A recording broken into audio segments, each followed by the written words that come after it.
Bonjour, bonjour, bienvenue dans cette nouvelle vidéo sur WeFormYou. Aujourd'hui, on s'attaque aux différents raccourcis clavier qui existent dans Sublime Text. Des petites choses très utiles qui vont nous permettre de simplifier notre création web et notre saisie du code web. Donc, première petite chose déjà, on a la possibilité d'avoir la gestion des fichiers ou l'affichage des fichiers dans Sublime Text. Donc j'avais créé lors de la première vidéo, on avait créé un test.html et un style.css. En général, déjà, on va ranger nos fichiers dans un dossier du nom de notre site web. Donc on va aller faire ça. Je vais d'abord fermer les fichiers test et style. Je vais fermer la documentation. Je vais aller me créer un petit dossier sur le bureau, donc nouveau dossier, que je vais appeler le nom de mon site, donc site. Je vais placer mes différents fichier à l'intérieur, et dans le dossier site, je pourrais créer un autre dossier pour pouvoir ranger mon fichier CSS donc à l'intérieur d'un dossier CSS. Voilà.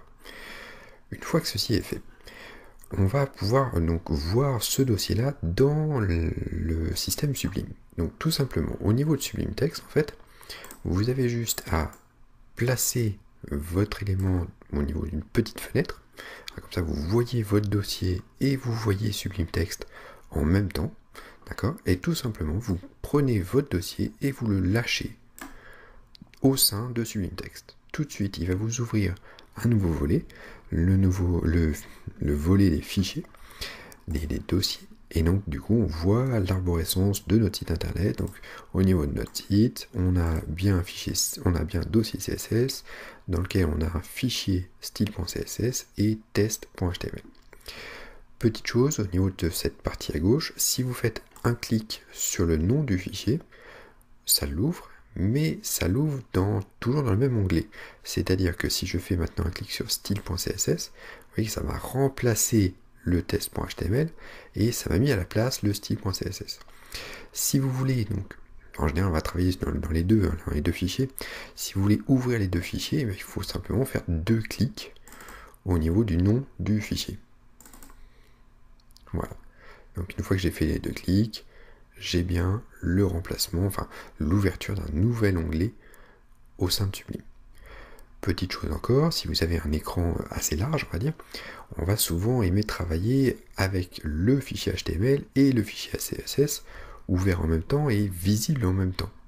Donc pour ça, vous allez aller dans View et au niveau du layout, vous pouvez passer en deux colonnes. Donc voilà, j'ai maintenant deux écrans finalement dans mon Sublime Text. Il me suffit simplement de prendre du coup le nom de mon onglet et de le glisser de l'autre côté pour pouvoir voir en parallèle le HTML et le CSS. Alors, des petites choses encore intéressantes qui peuvent être très utiles dans Sublime, c'est la possibilité d'avoir un multiple curseur en fait au niveau de notre code, au niveau de notre saisie de code. Je m'explique, souvent vous allez avoir besoin d'écrire plusieurs fois exactement la même chose à des endroits différents dans votre page. Donc si par exemple au niveau de mes LI, de mes listes, de mes éléments de liste dans la partie HTML, j'ai envie de taper 3 fois le même texte. Plutôt que de le faire 3 fois justement, je me place premièrement au bon endroit, donc j'ai le curseur à la barre qui clignote au bon endroit, et si je veux rajouter un autre curseur à un autre endroit, j'appuie sur la touche CTRL. Donc je reste appuyé sur CTRL et je vais faire un autre petit clic en dessous et un autre petit clic en dessous. Et donc j'ai en fait 3 curseurs sur 3 lignes différentes. Ce qui fait que si je tape, par exemple ce sont mes items, si je tape item, je vois que ça m'écrit 3 fois le mot item. Donc ça c'est très pratique pour désactiver cette chose-là, vous avez juste à faire un clic n'importe où autre part. Autre petite chose très pratique, ça c'est souvent sur la création web ou la création graphique, on va avoir besoin d'écrire des textes, des longs textes mais qui ne veulent pas forcément dire grand chose, mais qui nous montrerait en fait ce que ça ferait sur une page internet. Donc du coup, je vais créer par exemple une balise de paragraphe. Donc donc j'écris juste P comme une balise de paragraphe, je fais tabulation, il m'inscrit toute la balise en conséquence, et du coup je vois un faux texte à l'intérieur, donc je peux écrire lorem, qui est le nom du faux texte, c'est un lorem ipsum, on appelle ça, et je vais pouvoir taper un chiffre derrière, donc lorem 30 par exemple.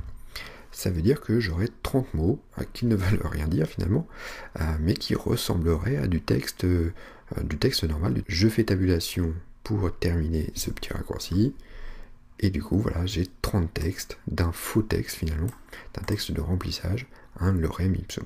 La dernière petite chose qui pourrait être très utile au sein de Emmet, souvent vous allez avoir besoin de rechercher différents textes au sein de vos pages et de les remplacer très rapidement.